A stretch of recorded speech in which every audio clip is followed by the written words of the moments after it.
ഇന്ന് ജനുവരി 10. അതിനിപ്പോൾ എന്താണെന്നല്ലേ, ഞാൻ നാട്ടിൽ നിന്ന് യുകെയിലോട്ട് വന്നിട്ട് എനിക്ക് 3 വർഷം തികയാണ്. ഞാൻ സ്വപ്നത്തിൽ പോലും വിചാരിച്ചിട്ടുണ്ടായിരുന്നില്ല ഇങ്ങനെ മറ്റൊരു രാജ്യത്ത് വരുമെന്നും ഇവിടെ താമസിക്കും, അതുപോലെ മാസ്റ്റേഴ്സ് എടുക്കുമെന്നൊക്കെ. പക്ഷേ life is full of surprises അല്ലേ. നമ്മൾ ഒരിക്കലും പ്രതീക്ഷിക്കാത്ത കാര്യങ്ങൾ നമ്മുടെ ജീവിതത്തിൽ നടക്കുമ്പോഴാണ് നമുക്ക് എപ്പോഴും നമ്മുടെ ലൈഫ് ഇൻട്രസ്റ്റിംഗ് ആയിട്ട് തോന്നുന്നത്. അതുപോലെ നമുക്ക് ഒരുപാട് ഹൈസ് ആൻഡ് ലോസ്, ഒരുപാട് ചാലഞ്ചസ് ഒക്കെ നമുക്കുണ്ടാവും.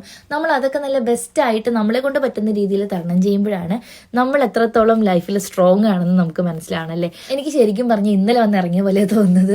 അതുപോലെ തന്നെ ഞാൻ ആദ്യമായിട്ട് വന്ന് ഇറങ്ങിയപ്പം ഞങ്ങളെ പിക്ക് ചെയ്യാൻ വന്നിട്ടുണ്ടായിരുന്ന ഒരു ചേട്ടൻ നമുക്ക് ഫുഡൊക്കെ രാത്രി മേടിച്ച് തന്നിട്ടുണ്ടായിരുന്നു. അതുപോലെ തന്നെ നമ്മൾ വീട്ടിൽ ആദ്യം എത്തിയപ്പം വീട്ടിൽ നിന്ന് ആദ്യമായിട്ട് മാറി നിൽക്കുമല്ലോ എന്ന് ഓർത്തിട്ട് വീട്ടിലുള്ളവർ നാട്ടിലെ സെയിം ഫുഡൊക്കെ നമുക്ക് വേണ്ടി ഉണ്ടാക്കി തന്നിട്ടുണ്ടായിരുന്നു. അപ്പോൾ അതൊക്കെ നമുക്ക് എപ്പോഴും ഓർമ്മിച്ച് വെക്കാൻ പറ്റുന്ന നല്ല കുറേ മെമ്മറീസിൽ പെടുന്ന ഒന്നാണല്ലേ. അപ്പോൾ നിങ്ങൾക്ക് നിങ്ങളിവിടെ ആദ്യമായിട്ട് വന്നപ്പം ഉണ്ടായ മറക്കാനാവാത്ത എന്തെങ്കിലും അനുഭവങ്ങൾ ഉണ്ടെങ്കിൽ താഴെ കമന്റ് ചെയ്യട്ടെ, നമുക്ക് കേൾക്കാം എന്തൊക്കെയാണ് രസമുള്ളതെന്ന്. അതുപോലെ നിങ്ങൾക്ക് യുക്ലാനിലുണ്ടായ അനുഭവങ്ങൾ താഴെ പങ്കുവയ്ക്കാൻ കേട്ടോ. കാരണം എൻ്റെയും കൂടെ യൂണിവേഴ്സിറ്റി ആയതുകൊണ്ട് എനിക്കത് അറിയാനായിട്ട് ഒരുപാട് ആഗ്രഹമുണ്ട്. അപ്പം ഞാൻ അപ്പോയിൻമെൻറ്റിനൊക്കെ അറ്റൻഡ് ചെയ്തിട്ടുണ്ടായിരുന്നു. അതിൻ്റെ ഡീറ്റെയിൽസും കാര്യങ്ങളൊക്കെ നമുക്ക് അടുത്തൊരു വീഡിയോയിൽ പറയാം കേട്ടോ.